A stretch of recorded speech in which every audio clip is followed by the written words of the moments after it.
Bien, amigos, gracias por su preferencia. Seguimos con más información. Lo ha anunciado, ya nos toca pues desarrollar la siguiente entrevista en estudios. Para ello estamos acompañados de los congresistas Marisol Perestello, presidente de la Comisión de Justicia y de Derechos Humanos, también con el congresista Santiago Castaña Duy, presidente de la Comisión de Constitución, y el congresista Gustavo Rondón, presidente de la Comisión de Fiscalización. Con ellos vamos a hacer un análisis de los principales puntos que se han abordado durante la presentación pues del gabinete ministerial ahí en el Pleno del Legislativo. Muy buenos días con los tres.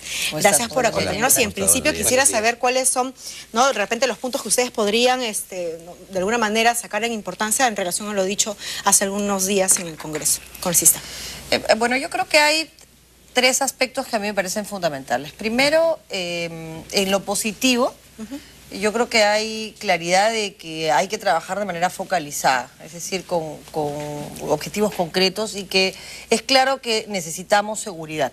Esta sensación de inseguridad tiene que frenar, esto no puede ser un discurso de campaña, tenemos que pasar por reconocer que han habido 31 años de fracasos, lo dijo el presidente en su discurso 2011 y lo ha tenido que aceptar en el discurso de este año, el presidente de la República. Por supuesto, los ministros tienen que seguir esa misma línea. Sí. Esto requiere un proceso mucho más integrado, medidas legislativas que nosotros vamos a adoptar desde la Comisión de Justicia, pero también implementar condiciones carcelarias que permitan la resocialización y que permitan seguridad en las cárceles. Entonces, este Consejo de Seguridad, que no ha cumplido sus objetivos por una serie de razones, tiene que ser parte de algo mayor, y aquí dejo lo bueno y paso a lo malo, y es a planificar. Entender que las cosas necesitan ser planificadas en un largo plazo y saber que vamos a apostar a 8 años o a 9 años para corregir el problema de la inseguridad, pero que los pasos se van a sentir inmediatamente. O sea, trabajar a prevención y no solo a represión. Es que hay que trabajar prevención inmediatamente en temas de educación, en temas de corrección de pandillaje, en fin, hay una serie de medidas que hay que tomar. Pero también hay que trabajar sanción inmediata y efectiva. En la práctica no se trata de culpar a la Fiscalía o de culpar al Poder Judicial. O sea, hay debilidad a nivel de todo el aparato estatal, y lo que hay que hacer es fortalecerlo y entender que tenemos que mirar el conjunto. ¿Y lo negativo? Eso es lo que a mí me ha preocupado, que entre otras cosas el ministro habló de un acuerdo entre 12 ministerios para la lucha contra la desnutrición infantil. O sea, no tendrían que firmar un acuerdo, esto es un Estado unitario. Si bien es cierto, hay sectores, hay políticas intersectoriales, que si es que no intercambian esta información de la que se hablaba hace un momento, de la interoperabilidad, si la información no se traslada de un lado a otro, entonces duplicamos esfuerzos, duplicamos gasto y no obtenemos resultados. Eso, por ejemplo, para accesibilidad de políticas públicas en un país que tiene sierra, que tiene selva, donde los lugares más pobres son los geográficamente más difíciles de accesar, requiere tener claridad y planificación. Y entonces en un viaje se reparten los libros y no se queman en el ministerio que corresponda, se reparten las medicinas y llegan para salvar a la gente en el momento en el que tienen que llegar, se reparte el dinero de juntos y no haces que las personas se trasladen dejando de comer, porque si no trabajan ese día no comen. Ser consciente de la geografía de nuestro país nos permite pensar en políticas y en manera en que esas políticas lleguen a todos y todas. Y yo creo que eso está ausente. La planificación es un problema del país, no un problema de este gobierno. Claro. Está ausente porque, claro, no reditúa electoralmente a 5 años, pero sí nos permite mirar un horizonte a 10 años o a 20 años con resultados concretos a 2, a 3, a 4, que permitan que sepamos que el proceso educativo va a generar jóvenes que después serán los líderes del país, con una claridad en lo que queremos, y va a corregir las deficiencias que vemos todos los días. Claro, temas que no han sido abordados cada año, y es la gran crítica al proyecto de la reforma educativa. Empezar cada 5 años genera inestabilidad y no le da al país sentido de unidad. Vamos a mirar al bicentenario, pero vamos a mirarlo de manera planificada, de manera ordenada, con metas a corto plazo que nos den a todos la tranquilidad que estamos Vamos a hablar precisamente de los temas puntuales y más adelante, congresista Rondón. Bien, yo coincido en varios puntos con Marisol, siempre con el buenos días, Jennifer, y a todo el país también. Creo que ha sido un mensaje global. Y yo hubiera esperado, alguien lo dijo también en el Pleno, que hubiera sido más puntual de cada ministerio. O sea, cada ministro tiene algo que decirle al país. Lo otro que es importante es que en medio de esa planificación también tendríamos que llegar a algunos puntos concretos. O sea, decir, por ejemplo, voy a hacer tantos reservorios de agua o tantas represas, voy a poner todos los centros de salud operativos a tal fecha, voy a tener escuelas bien equipadas a tal fecha. O sea, creo que ha sido un mensaje indudablemente positivo, pero muy global. Tal vez necesitamos una cuestión más concreta, y no solo nosotros como Parlamento, sino la población. O sea, puntos mucho más precisos en cada sector. Deberían ser cosas, por ejemplo, Arequipa lo tendría contento el gabinete si solo le dice sale Majes y Guas 2. Y así como ese ejemplo, el Cusco podría decir muy bien, Chincheros va para tal fecha, se inicia, o sea, cosas que no nos tengan en la misma incertidumbre. Miren ustedes que ya van 3 gabinetes y el promedio en todo caso es de 3, 4 meses de cada ministro, ¿no? Bueno, algunos ya hayan corrido prácticamente todo el periodo, pero creo que la ciudadanía fundamentalmente necesita esos indicadores que nos permita devolver confianza. Y lo otro que también creo que es importante es esto de la poca efectividad, ineficiencia que le han criticado en el gasto de los recursos. O sea, pareciera como que es un país, el nuestro yo creo que es un país rico, no solo en cuestiones naturales, en todo, en riqueza humana, pero como que nos hemos acostumbrado a ser un país pobre, ¿no? O sea, no estamos ejecutando todo aquello que necesita nuestra población. Entonces creo que ahí habría que enfatizar muchísimo más, ¿no? Congresista. Sí, yo creo que ha estado bastante bien la presentación del gabinete de Jiménez. En todo caso, ya las precisiones tienen que hacerse en cada comisión, para lo cual cada presidente de cada comisión tiene que invitar a cada ministro del sector ya para que explique más detalladamente cuál va a ser la política del gobierno sobre determinado sector.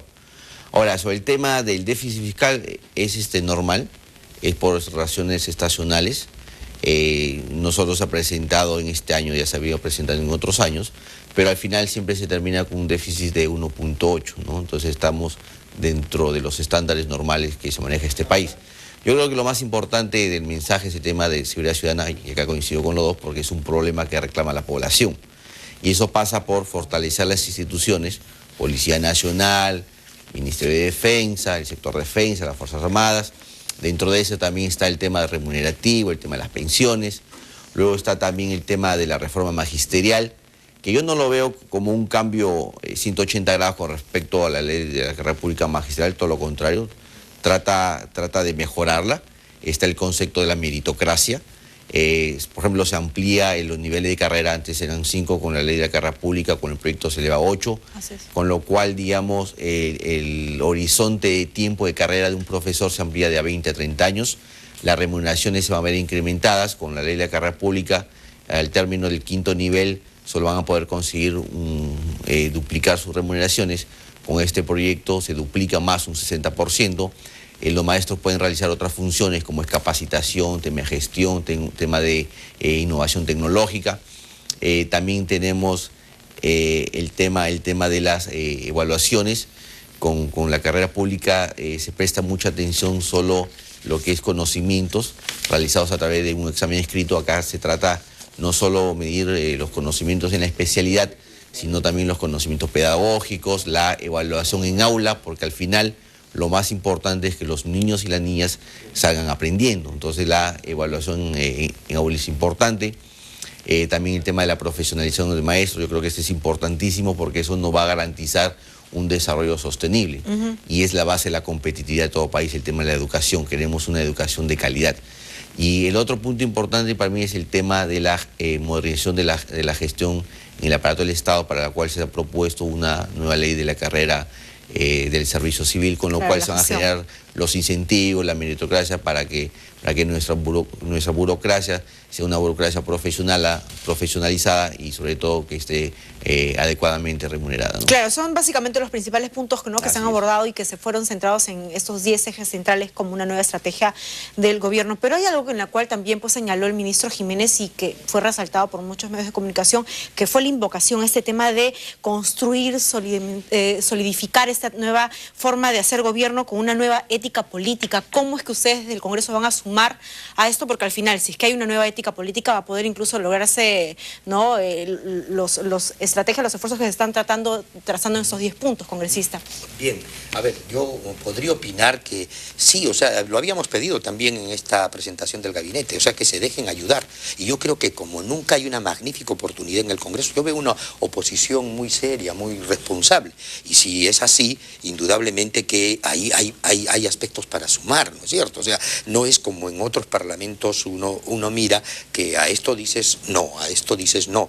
Aquí me parece que hay indudablemente un afán de construir, y lo que necesitamos es simplemente que se pongan en acción todo ese tipo de ineficacia que habíamos dicho, ¿no? O sea, yo lo había al final, ya casi como a las 2 de la madrugada había dicho, necesita nuestro gabinete las 5 Es del éxito, ¿no? Eficacia, hacer las cosas bien; eficiencia, en el menor tiempo y al menor costo; la efectividad, que debe ser lograr impactos; el entusiasmo, y obviamente el esfuerzo que todos tenemos que ponerle. O sea, yo creo y auguro que si, como dirían los jóvenes, se ponen las pilas, indudablemente que el país puede ir para adelante, ¿no?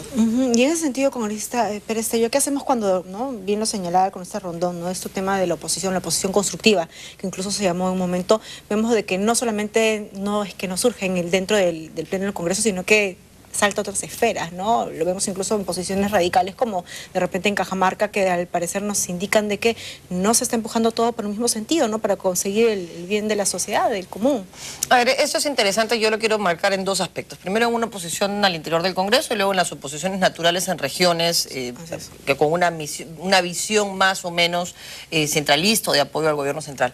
En el Congreso hay una oposición muy seria, que tiene que corregir esta tentación de la oposición que critica para la oposición que lo que hace es establecer puntos para mejorar. Por eso hay control político. O sea, que fiscalice en todo caso, el control ¿no? político nos da la herramienta para hacer las cosas bien. Si es que el gobierno nos da indicadores de seguimiento y nos dice, mira, por ejemplo, Chincheros, por ejemplo, Majesiguas, por ejemplo, claro, 30 hospitales o lo que fuere, uno puede hacer una fiscalización respecto de cosas concretas. Claro. Pero como no hay indicadores, como nosotros no podemos hacer una fiscalización respecto de cosas, y lo que haces es, terminas llenando la crítica de estos incidentes bochornosos como lo del señor Alexis Humala, o temas de corrupción que afectan la vida íntima de familias, si tú quieres, pero que también afectan la credibilidad del gobierno. Sí. Entonces la oposición va a ser orientada a hacer mejor su trabajo cuando las herramientas de control político se apliquen bien, cuando los ministros contesten las preguntas. El propio premier,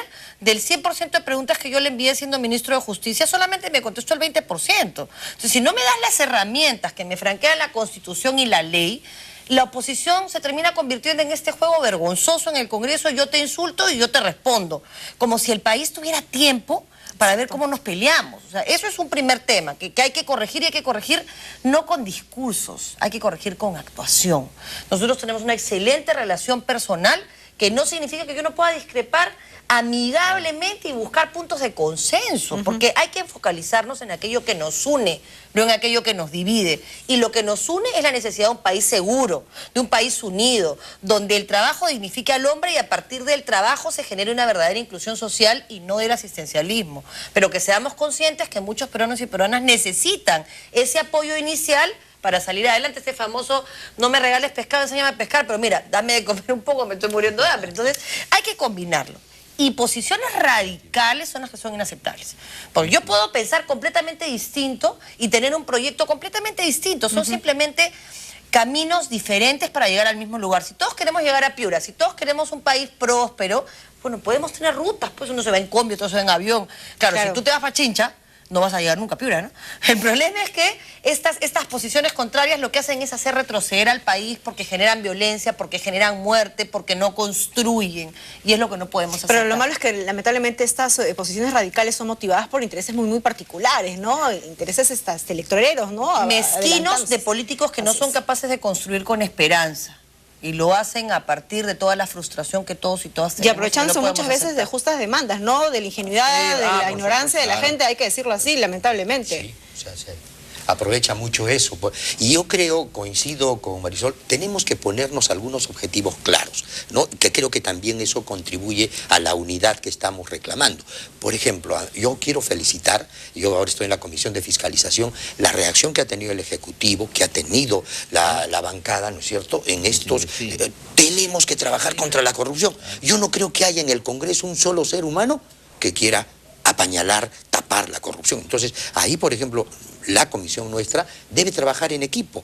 Todos tenemos que luchar contra la corrupción, contra la pobreza, contra la desnutrición, contra esta falta de efectividad. Y entonces creo que hay muy buenos motivos como para más bien tener un país sólido, fuerte, con esas discrepancias que además nos dan ese equilibrio para ser mejores, ¿no? Porque nadie tiene la verdad absoluta. Así que yo creo que ahí hay que trabajar, profundizar, y creo que estamos en un muy buen momento, ¿no? Así que aquí tenemos presidentes de comisión para este año, así que en ese caso creo que hay toda la buena fe, buena voluntad, y fundamentalmente lo que le falta al Ejecutivo más que a cualquier otro poder, las luces, cámaras, acción. Creo que la falta y la pérdida de tiempo está también ocasionando un mal, ¿no? O sea, no solo es el dinero, sino también es la falta de tiempo. O sea, esos proyectos, imagínense ustedes, si el proyecto no sale de aquí a 2 o 3 meses, es gente que no le vas a pagar un sueldo, ¿no es cierto? Es gente que no vas a poder emplear, y es una región, un país que se va retrasando en ese